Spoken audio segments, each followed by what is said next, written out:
আমি অনলাইনে ভিডিও তৈরি করি রবি টেট মিনিট স্কুলে। এখনো আমার মা বাবা কনফিউজ যে তারা কি বলবে তাদের ছেলে কি করে।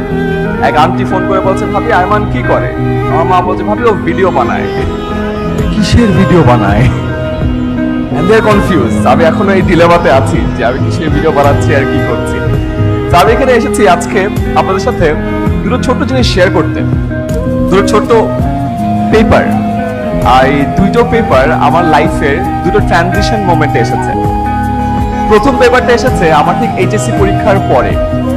আপনাদের আগে অনেকের মনে আছে, আপনারা যখন এইচএসসি পরীক্ষা শেষ করেছেন তখন সাডেনলি একটা লস্ট ফিলিং চলে আসে। খেয়াল করেছেন যে এখন আমি কি করব, কোথায় যাব, দেশে পড়বো না বিদেশে পড়বো, এখানে ট্রাই করবো না ওখানে ট্রাই করবো। এন্ড সাডেনলি আপনি একটা আইডেন্টিটি ক্রাইসিসে ভোগেন। স্কুলে ছিলেন ও কি স্কুল স্টুডেন্ট, কলেজে উঠেছেন কলেজ স্টুডেন্ট, এইচএসসি পাস করে ফেলেছেন, এখন কি? এখন আপনি কলেজ স্টুডেন্টও না, ইউনিভার্সিটি স্টুডেন্টও না, আপনি অ্যাডমিশন সিকার। এই পরিস্থিতিটা কিন্তু বেশ নার্ভাস, রাইট? একটা নার্ভাস ব্রেকডাউন হয়। ঠিক সেই মুহূর্তে আমি আমার প্রথম একটা পেপার পেয়েছিলাম, এটা কল এ গ্রিন কার্ড। আর্মির জন্য আইএসএসবি তে অ্যাপ্রুভাল পেয়েছিলাম। সো শেষমেশ আর্মিতে আমার যাওয়া হয়নি, আমি ডিসিশন চেঞ্জ করে ঢাকা বিশ্ববিদ্যালয়ে এসেছি এবং এই জিনিসটা আমার লাইফে একটা টার্নিং পয়েন্ট ছিল। এটা বলতে এটাই বোঝাচ্ছি যে একটা ট্রানজিশন পিরিয়ডের ছোট্ট একটা ডিসিশন আপনার লাইফে একটা বড় পরিবর্তন নিয়ে আসতে পারে। ঠিক তেমনি ভাবে আপনারা এখন আরো একটা ট্রানজিশন মোমেন্টে আছেন। আজকে গ্র্যাজুয়েশনের ঠিক আগ মুহূর্তে আপনি একজন স্টুডেন্ট ছিলেন, গ্র্যাজুয়েশনের ঠিক পরে আপনি আবারও একটা ছোট্ট আইডেন্টিটি ক্রাইসিসে পড়বেন। কারণ আপনি তো আর স্টুডেন্ট না, আপনি কি? আপনি তো এখনো চাকরিও হয়তো করছেন না, আপনি কি বার্ডেন, আপনি কি বেকার, আপনি কি? এন্ড এই আইডেন্টিটি ক্রাইসিসটা ইজ ভেরি ডিফিকাল্ট। এন্ড এই আইডেন্টিটি ক্রাইসিসটার এই মোমেন্টে মানুষ আরো কিছু ডিসিশন নেয়।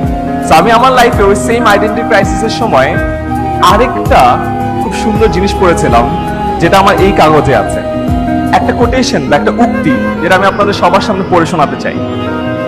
উক্তিটি হলো, most people die at 25 and are not buried until 75.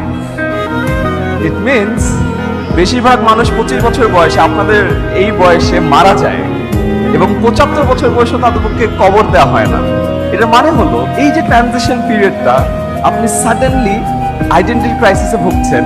এই মোমেন্টে আপনি হয়তো একটা র্যাশ ডিসিশন নিয়ে আপনার যত dreams, aspirations, hobbies, passion, plan সবগুলোকে মাটি চাপা দিয়ে এমন হয়তো একটা কাজে ঢুকে পড়বেন যে কাজটা আপনার পছন্দ না, এমন হয়তো একটা চাকরি করবেন যে চাকরিটা আপনার একদমই দেখতে ইচ্ছা করে না, এমন একটা বসের আন্ডারে কাজ করবেন যে বসকে আপনার প্রতিদিন মেরে ফেলতে ইচ্ছা করে।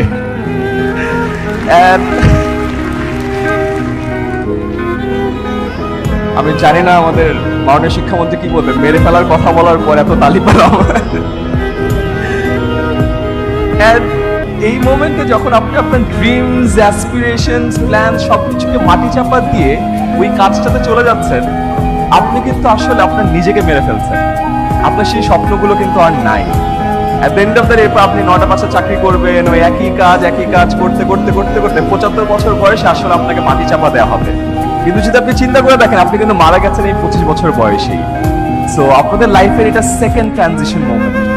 এই ট্রানজিশন মোমেন্টটা অনেক ডিফিকাল্ট এন্ড এই মোমেন্টে আপনাদের একটা আইডেন্টিটি ক্রাইসিস হবে।